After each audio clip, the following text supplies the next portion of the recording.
Okay, the date is July 24th, and today's video is a little different because I haven't caught any fish, hardly at all. It's been too hot and muggy, and there's some very strong storms rolling through the mid-Missouri area currently.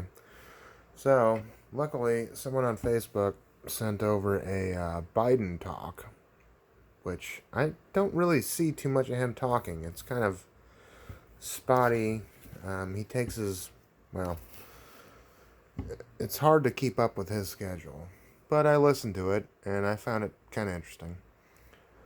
So, let's see here. It's the Building Back Better campaign.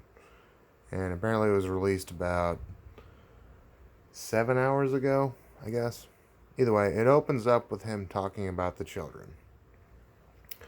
And then he talks about healthcare workers and nursing homes, which, to be fair, that was the hardest hit of the COVID-19 pandemic. Although, not really with the children, though, because children have a very low, like 99.97% of children exposed to COVID are completely fine. Older people, however, or people with immune deficiency problems, yeah, those are the ones that took the brunt of the punishment. So to me, this looks more or less like he's pandering to the Karens. Basically, the middle class, middle to upper, maybe even much higher than upper. Basically, a suburbanites, and they're very concerned about their children. Which, fair enough. People love their kids. Kids make people crazy. It seems to me like he's trying to solidify the suburbanite vote, or the vote that's ironically near the hot zones. So, so COVID seems to be following basically population density maps. Which, I mean, that's, to me, that's a bit like a common sense thing. The higher the population density, the higher chance of transmission. Which is why we see places like New York City and Miami and Los Angeles and Seattle are like the big hotspot zones that have most of the fatalities. But, I mean, that's just a product of population density and the fact that, well, that's how viruses transmit. That's how all diseases transmit, really. And then he goes on to talk about some globalization and then some clean energy stuff, which is, I mean, I don't really. No. Sadly, we already live in a globalized world. There's no getting around that.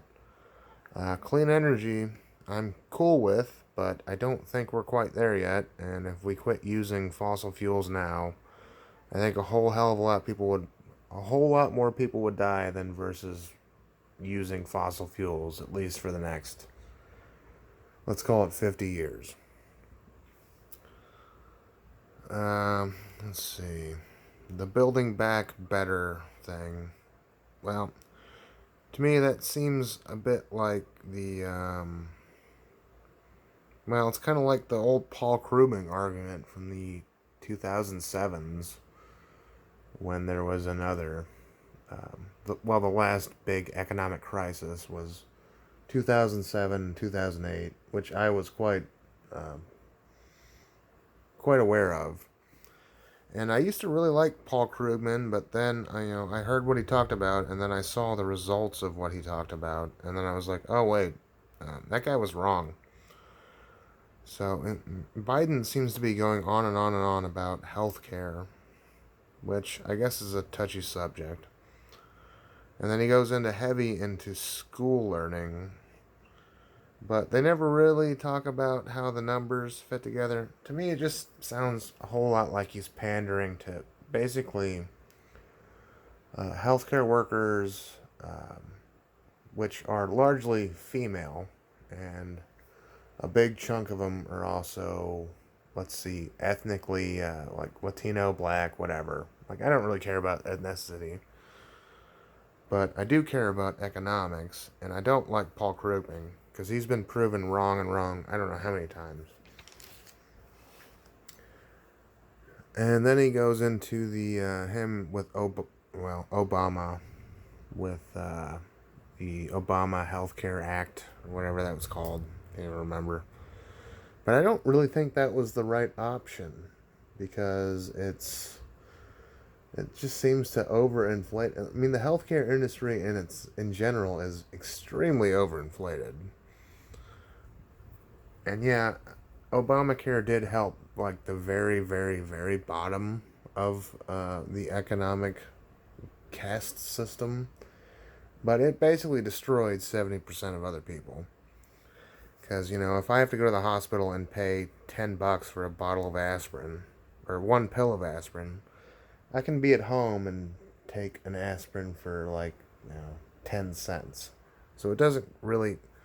So Obama, I mean, he was given a lot of nice, big, cheap words, but it really didn't really.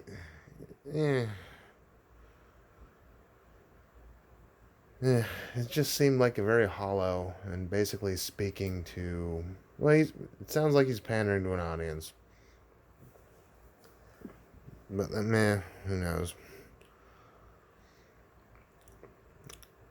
The speech largely was all about healthcare and childcare and reopening schools, which is ironic because the very virus that they, or he, or whoever, vilifies is the same thing that basically destroyed the healthcare and school environment. And not all that long ago, I used to work in the healthcare field. Like, I looked after autistic adults, and once Corona hit, I mean, everything was going pretty well. Like, I really liked my job. But once that happened, everything got completely destroyed, because I think everyone completely overreacted. And now the people I used to work with, which I still care about, are basically locked into a house 24 hours a day, like they're prisoners. And there's really nothing I can do about that. So this is why I've moved on. I'm trying to do this YouTube thing.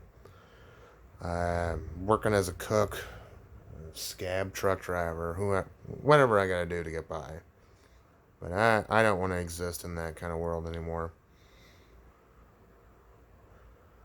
Well, it's no secret that I'm largely a Trump supporter, even though I don't support every single thing Trump has done.